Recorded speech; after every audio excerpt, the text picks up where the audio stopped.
감사드립니다.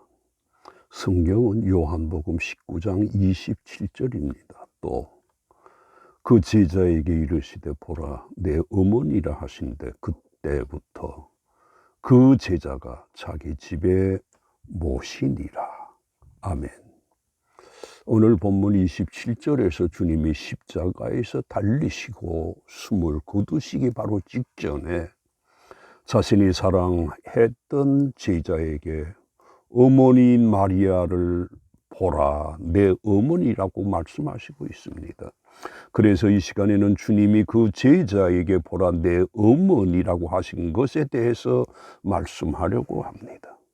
그러면 주님이 보라 내 어머니라고 하셨는데 주님이 어떤 제자에게 이 말씀을 하신 것일까요? 26절에서 예수께서 자기의 어머니와 사랑하시는 제자가 곁에 있는 것을 보시고라고 했는데 여기에서의 제자는 파레스토타라고 단수로 쓰고 있습니다.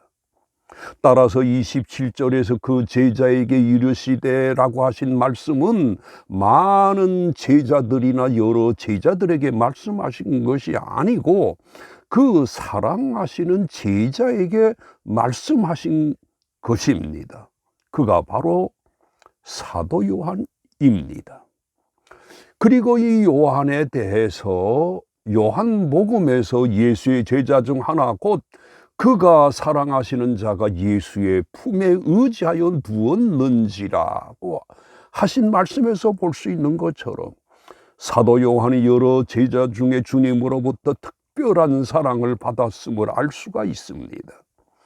요한이 자신의 이름을 말하지 않고 자신을 사랑하시는 제자라고 하는 것은 그가 이 요한복음을 기록하면서 겸손하게 처신한 때문입니다.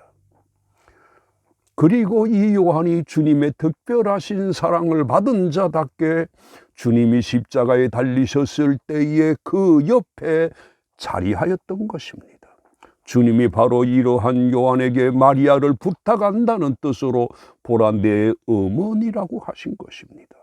이처럼 사도 요한은 주님의 특별하신 사랑을 받은 사람답게 또 주님이 마리아를 부탁할 정도로 믿음이 가는 제자였음을 알 수가 있습니다. 우리가 이런 사람이 되어야 합니다. 우리가 주님을 믿는 사람으로 요한처럼 주님이 믿을 만한 사람이 되어야 합니다. 예수를 믿는다고 해도 주님에게와 사람들에게 믿음이 가지 않는 사람이 되어서는 안 될 것입니다. 그러면 주님이 요한에게 보라 내 어머니라고 하셨는데 이 말씀이 무엇을 뜻하는 것일까요? 주님은 더 이상 자세하게 말씀하지 않으셨으나 요한은 주님의 이 말씀을 잘 이해를 했습니다. 그래서 27절에서 그때부터 그 제자가 자기 집에 모시니라고 말씀하시고 있습니다. 이처럼 사도 요한은 주님이 말씀하신 바를 잘 이해한 것만 아니라 이를 실천한 것입니다. 다시 말해 사도 요한은 주님이 십자가상에서 마리아에 대해서 만큼은 염려를 하시지 않으시고 편안히 눈을 감으시게 한 것입니다. 우리들도 이러해야 합니다. 주님으로부터 만끽하신 사랑하심과 은혜를 입은 사람으로서 주님이 원하시고 바라시는 바를 실천함으로 주님이 흡족히 여기는 사람이 되어야 합니다. 주님의 넘치는 은혜를 입었음에도 불구하고 한 달란트 받은 사람처럼 자신에게 주어진 사명을 저버리고 딴짓을 해서 악하고 게으른 종아 하시는 책망을 받는 사람이 되어서는 안 될 것입니다. 그런데 왜 주님이 자기 제자 요한에게 보라 내 어머니라고 하셨을까요? 마리아에게 예수님 이외에 자녀가 없었을까요? 그렇지 않습니다. 마태복음에서 볼 수 있는 것처럼 마리아에게는 예수님 외에 다른 네 아들이 더 있었는데 이것에 대해서 그 형제들은 야고보, 요한, 시몬, 유다라 하지 않느냐 하신 말씀에서 볼 수 있는 것처럼 여러 아들들이 마리아에게 있었습니다. 그런데도 왜 주님이 마리아를 요한에게 부탁하신 것일까요? 그 이유는 요한복음에서 말씀하시는 것처럼 이는 그 형제들까지도 예수를 믿지 아니함일러라 하신 말씀과 연관이 된 것을 알 수 있습니다. 또 마가복음에서 주님이 누구든지 하나님의 뜻대로 행하는 자가 내 형제요 자매요 어머니라고 하신 말씀과도 같이 믿음을 가진 사람은 친형제 친자매가 아니어도 친자매나 친형제보다도 더 사랑할 수 있기 때문입니다. 예수를 믿는 믿음의 사람들인 저와 여러 성도님들은 주님이 마태복음에서 하신 이 말씀의 주인공이 되어야 합니다. 혈육이 아닌 사람들에게도 호의를 베푸는 사람이 되어야 합니다. 마태복음 25장에 보면 그때에 임금이 오른편에 있는 자들에게 이렇게 말씀합니다. 내 아버지께 복받은 자들이여 나와 창세로부터 너희를 위한 예비된 나라를 상속받으라고 하면서 그들이 행한 일에 대해 내가 죽일 때에 너희가 먹을 것을 주었고 목마를 때에 마시게 했고 나그네 되었을 때 영접하였고 헐벗었을 때에 옷을 입혔고 병들었을 때에 돌아보았고 옥에 갇혔을 때에 와서 보았느니라고 하신 말씀을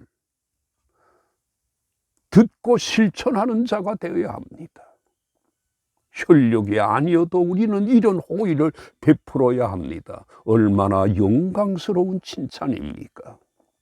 그런데 요한이 주님이 마리아를 가리켜 보라 내 어머니라고 하시는 말씀을 듣고 어떻게 합니까? 그때부터 그 제자가 자기 집에 모셨다고 말씀하십니다. 여기에서 그때부터는 문자적으로 그 시간으로부터입니다. 그래서 어떤 학자는 요한이 예수님 말씀하시는 그 즉시 예수님의 모친을 자기 집으로 모시고 가서 예수님의 최후의 모습을 보이지 않게 했고 요한은 다시 돌아와서 예수님의 최후의 모습을 목격했다고 합니다. 그리고 돌아와서 계속해서 요한이 마리아를 자기 집에 모셨다고 합니다. 그러나 또 다른 사람들은 요한이 마리아와 주님의 마지막 숨을 거두시는 것을 모두 목격한 후에 자기 집으로 모셨다고도 합니다. 그러나 분명한 것은 주님이 자신의 어머니를 부탁할 수 있는 요한이 있어서 그 면에 있어 주님은 편안히 숨을 거둘 수 있었던 것이 분명합니다. 사랑하시는 성도 여러분, 우리들도 우리를 위해 돌아가신 주님이 내가 너를 위해 몸과 피를 흘린 것을 정말 잘했구나 하시는 말씀을 듣는 믿음의 사람, 그리고 내게 주어진 사명을 잘 감당하는 사람이 되어야 할 것입니다. 그런데 주님이 요한에게 보라 내 어머니라고 하신 말씀을 듣고 어디에다가 마리아를 모셨다고 합니까? 자기 집에 모신이라고 합니다. 이 말씀은 요한이 마리아에게 거처를 마련해 주었다는 것 그 이상으로 정성을 다해 봉양했다는 것입니다. 그리고 내려오는 전설에 의하면 요한이 예루살렘에서 11년간 같이 마리아와 살다가 마리아가 59세에 세상을 떠나 겟세마네 동산 입구 무덤에 장사되었다고 합니다. 그리고 또 다른 전설은 요한이 목회를 하던 에베소에서 마리아를 계속 모셨다고도 합니다. 이것은 전설이나 분명한 것은 요한이 부탁의 말씀을 듣고 주님의 부탁의 말씀을 듣고 마리아를 정성으로 모신 것은 확실합니다. 사랑하시는 성도 여러분, 주님은 우리를 위해 하늘의 영광을 다 버리시고 그 생명을 내어 주셨습니다. 그러므로 사도 바울이 고린도전서에서 우리가 너에게 신령한 것을 뿌렸은즉 너희의 육적인 것을 거두기로 과하다 하겠느냐 한 말과도 같이 우리들이 주님의 모든 것을 받은 사람으로서 주님이 우리들에게 부탁하신 바 작은 것은 꼭 이행하고 작은 것을 꼭 이행하고 주님이 우리들에게 부탁하신 바를 절대 과하다고 여기지 말고 기쁘게 여겨야 할 것입니다. 결론적으로 오늘 본문에서 주님은 자신의 어머니의 문제를 믿을 수 있는 요한에게 부탁을 하심으로 그 중보의 고난 중에서도 조금이나 마음을 놓을 수 있으셨습니다. 이와 같이 우리들도 주님의 마음을 여러 면에서 흐뭇하게 하는 사람이 되어야 할 것입니다. 하나님 감사를 드립니다. 주님이 십자가상에서 요한에게 내 어머니라고 하셨고 요한이 이 말씀의 의미를 알고 자기 집에 모셨던 것처럼 우리들도 주님을 흐뭇하게 하는 귀한 사람이 되게 하여 주시옵소서. 예수님 이름으로 기도하옵나이다. 아멘.